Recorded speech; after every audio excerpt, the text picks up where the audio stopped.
escolas. Sem os professores, sem uma aliança com os professores, não é possível criar futuro. E porquê que eu trago este tópico? Não só pela atualidade.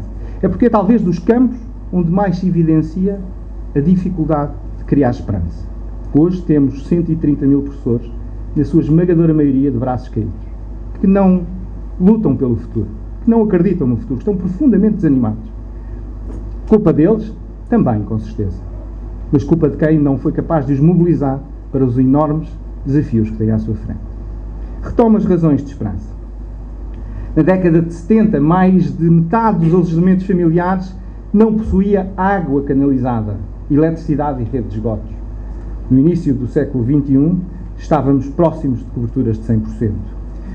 O aumento de espetáculos, para irmos também para outras dimensões, porque a cultura é também uma referência importante. Nos últimos 30 anos, nós passámos de 100 mil sessões para 500 mil sessões. É uma diferença abissal de vida cultural de um país. Também, ao nível das bibliotecas, em 1970, Portugal tinha 287 bibliotecas públicas. Hoje tem 1917. É um mundo completamente diferente. E, de novo, deixem-me fazer um parênteses. Tipicamente sobre esta realidade, haverá sempre aquela voz que diz: mas isto não interessa nada. É porque agora não se lê. É porque agora se lê cada vez menos. É agora os miúdos não sabem escrever. Agora os miúdos não sabem ler. Os livros estão lá, mas ninguém liga. Não há nada, mas mesmo nada, que seja bem feito nesta terra, que não desperte, de imediato, em alguns, este discurso. Nada é bom, nada serve. Eu tive uma experiência, deixem-me contar, uma experiência pessoal há uns meses, muito interessante, ainda quando era responsável da imigração. Saiu um ranking internacional, no qual não há nada tivemos a ver, de 28 países em que se avaliavam políticas de integração de imigrantes. E Portugal, estranhámos todos os portugueses, ficou em segundo lugar, depois da Suécia. O título de um dos jornais no dia seguinte era este: é preciso ter muito cuidado com estes resultados. É porque não é verdade, com certeza. Não pode ser possível. No mesmo dia, o jornal El País, nossos vizinhos, a Espanha tinha ficado em 9º lugar no ranking. O El País dizia Espanha em segundo lugar na integração de imigrantes. E depois, em letras pequeninas, na rúbrica integração laboral, que era uma das 6 possíveis. Claro que os espanhóis fazem um discurso inteiro e dizer ficámos em segundo num dos capítulos. É certo que ficámos em 9º no resto, mas não interessa nada. Ora, esta nossa visão permanente de desfazer tudo o que está à nossa volta, de não ver em nada razões de esperança, não nos leva longe, seguramente. Em 1970, a taxa de analfabetismo da população portuguesa era 50%. Hoje, no início do século XXI, 17,8%. Isto é um outro facto. Já sei que me vão falar que no fim de semana passado surgiu uma notícia que o Governo anda a esconder os números verdadeiros das vítimas mortais. E afinal isto é mentira. Mas é muito impressionante, mesmo que possa haver essa discussão de alguns casos estão ou não bem contabilizados, que em 7 anos Portugal reduziu para metade o número de vítimas de acidentes rodoviários. E mais impressionante é, trago-vos este gráfico, já antecipando uma das razões de esperança mais à frente, é que nesses mesmos anos o consumo de combustível e, portanto, o número de quilómetros andados foi muito maior. Há um crescimento nesta curva que vem permanente de combustível sempre a crescer e do número de vítimas mortais sempre a descer.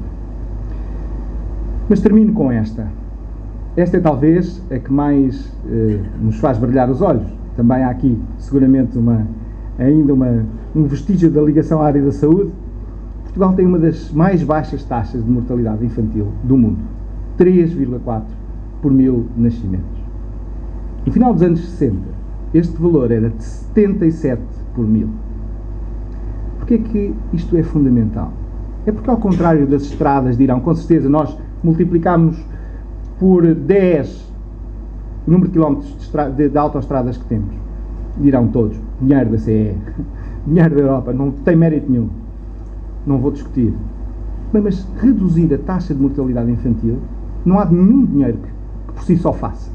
É preciso competência técnica, é preciso mobilização de uma estrutura de saúde, é preciso mobilização dos médicos, dos enfermeiros, é preciso criar uma consciência de saúde pública, é preciso que as famílias tenham, que valorizem toda a dimensão da saúde materno-infantil.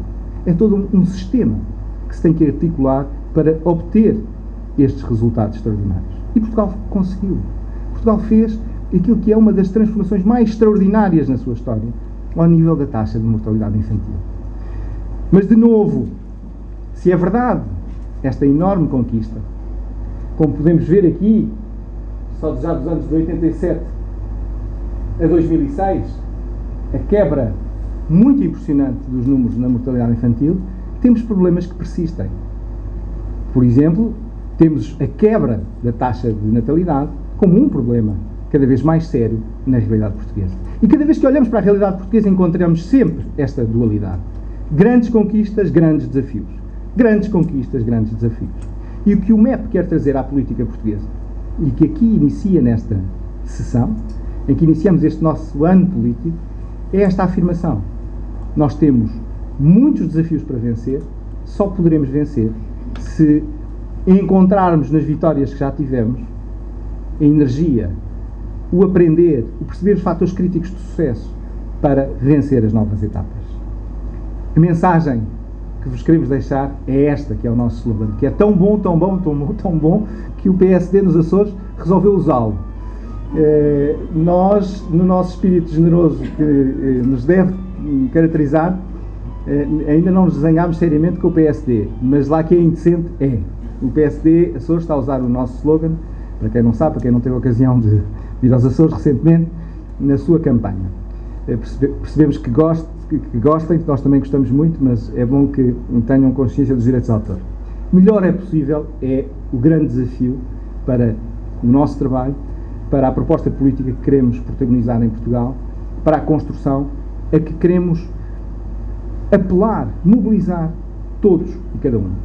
Porque, ao contrário de visões centralistas, que pensam que o Estado tudo resolve, que há alguém lá em cima, um qualquer Dom Sebastião, resolve a coisa só se resolve na medida em que 10 milhões de pessoas arregaçarem as mangas para resolver. Hoje em dia a sociedade é complexa, os problemas são difíceis. Não é possível apontar um só caminho, mas é possível apontar e inspirar uma atitude. O grande desafio para o MEP, a grande batalha cultural que o MEP tem pela frente, mais ainda do que política, é conseguir transmitir aos portugueses esta visão, esta inspiração de que melhor é possível. Aqueles que têm o caderno repararam que o caderno tem muitas... Jorge, emprestas-me isso só para... O tal caderno que hoje estamos a lançar, não é? Alguns acharam que houve um engano na gráfica, porque muitas páginas vêm em branco, não é? Portanto, só algumas trazem razões de esperança. As páginas em branco são mais importantes do que as outras. São a afirmação do papel que a cada um compete. E que ninguém substituirá aquele que é o meu contributo, o contributo de cada um de nós, na construção deste futuro. As razões de esperança não caem do céu. Não resultam só porque alguns as constroem. São tanto mais consistentes, são tanto mais sérias e mais sólidas, quanto resultam do empenho efetivo de todos nós. Porque o futuro está por escrever, está por construir. Depende de nós, só de nós, o que vai ser. Claro que vivemos num mundo global, claro que a economia internacional tem a maior das importâncias, claro que sim. Mas são tudo elementos de contexto. O que determina mesmo, o que faz a diferença, aquilo que pode fazer o país mergulhar definitivamente a cumprir a meta do insucesso que os tais 60% dos portugueses acham que vai acontecer, ou pelo contrário, aquilo que pode fazer o país continuar a avançar, a dar novos passos, é a atitude de cada um de nós. O que formos capazes de escrever nas páginas em branco das razões de esperança. Obrigado por terem vindo. Esta era a mensagem inicial que vos queria transmitir em nome do MEP.